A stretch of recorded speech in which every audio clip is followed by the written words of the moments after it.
Hey, my name's John Cooper, and I wanted to tell you something about health issues and professional truck drivers.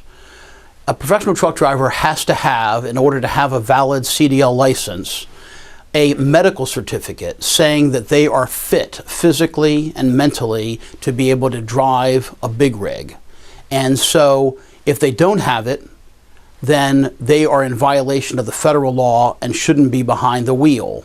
Now, what ends up happening sometimes is these truck drivers, their livelihood depends on being able to drive. So even if they have diabetes or sleep apnea or some other kind of problem that would jeopardize their ability to safely drive the truck, they basically fudge it and lie to the medical examiner and tell them, oh no, I don't snore, or oh no, my blood sugar's fine, everything's under control, when it's not, and they know it.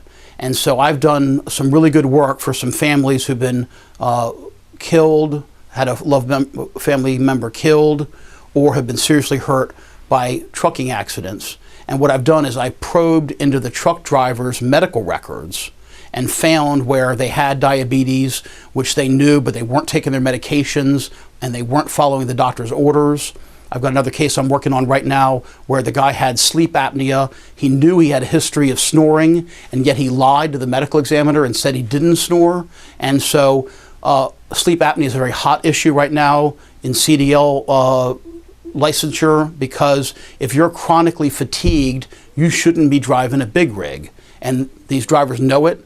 And it's one thing, if you have sleep apnea and you get the machine or you get a mouth device and at least you're trying to treat it, that's one thing. But this guy was driving around and doing nothing and ignoring his problem and making his problem our problem.